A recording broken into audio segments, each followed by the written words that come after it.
대선을 11일 앞둔 가운데 이재명, 김문수 두 후보의 지지율 격차가 한 자릿수로 좁혀지는 흐름입니다. 오늘 고 노무현 전 대통령의 서거 16주기를 맞아 정치권 주요 인사들은 추도식이 열린 경남 김해 봉화마을로 향했습니다. 오늘 밤엔 두 번째 대선 후보 TV 토론회도 열리는데요. 자세한 소식 정치부 기자 연결해 들어보겠습니다. 서민성 기자. 네, 저는 국회의사당에 나와 있습니다. 네, 먼저 오늘 봉화마을에서 노무현 전 대통령 서거 16주기 추도식이 열렸지요?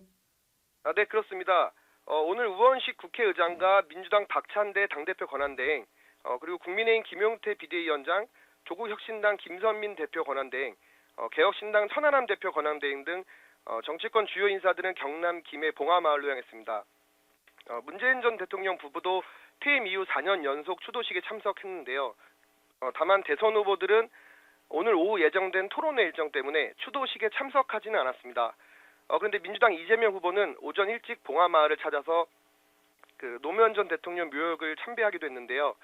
이 과정에서 이 후보는 감정이 북받친 듯 눈물을 훔치기도 했습니다. 특히 이 후보는 노 전 대통령은 상대를 제거하는 정치의 희생양이었다고 언급하기도 했는데요. 발언 직접 들어보시겠습니다. 결국은 상대를 제거하려고 하는 그런 정말로 잘못된 역사적으로 여러 번 있었던 그 희생자 중에 한 분이 노무현 대통령이십니다. 지금의 정치 상황을 생각해 보면 그런 최악의 상황에서 결국 한 발도 나가지 못하고 있는 상황이 다시 되어버린 것 같아서 뭐 그런 점에서 여러 가지 감회가 있었습니다. 네, 이 후보는 참배 이후에 노무현 전 대통령 배우자인 권양숙 여사와 문재인 전 대통령 부부 등과 함께 점심 식사를 하기도 했습니다. 그리고 개혁신당 이준석 후보도 노 전 대통령 묘역을 참배했는데요. 이 후보는 노무현 정신을 언급하면서 최근 국민의힘을 중심으로 거론되고 있는 보수 단일화 이슈에 대해 부정적인 입장을 재확인했습니다. 이것도 직접 한번 들어보시겠습니다.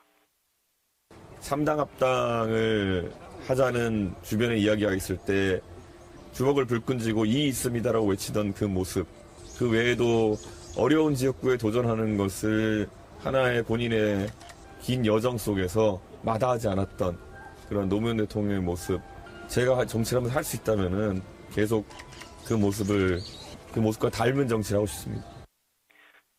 네, 반면 국민의힘 김문수 후보는 봉화마을을 찾지는 않았는데요. 오늘 공개 일정을 최소화하고 저녁에 있을 2차 TV 토론 준비에 집중하겠다는 입장입니다. 네, 그렇군요. 이제 대선이 정말 얼마 남지 않았습니다. 지지율 등 현재 그 판세는 어떤가요? 네, 최근 여론조사 추이로는 이재명 후보의 지지율이 조금씩 빠지고 있고 김문수 후보의 지지율은 오르고 있는 상황인데요. 특히 이준석 후보의 지지율 상승세가 굉장히 거센데 최근에는 지지율이 두 자릿수를 기록한 조사도 하나둘 나오고 있습니다. 일부 조사에서는 김문수 후보와 이준석 후보의 지지율을 단순 합산했을 때 이재명 후보와 비슷한 수준까지 올라오는 경우도 있었는데요. 이 때문에 국민의힘을 중심으로 이준석 후보와의 단일화가 계속해서 언급되고 있습니다. 국민의힘 윤재욱 총괄 선거대책본부장 발언 직접 들어보시겠습니다. 선거 초반의 지지율 격차를 확연하게 줄이며 현재는 판세를 뒤집을 수 있는 기반을 마련하고 있는 상황이라고 평가합니다. 이러한 추세가 유지된다면 사전투표 이전에 골든 크로스가 실현될 것이라는 기대를 가지고 있습니다. 네, 윤지혁 본부장은 이준석 후보와의 단일화를 위한 노력은 계속하겠다면서도 이기는 빅텐트가 되려면 김 후보의 지지율이 더 올라야 한다.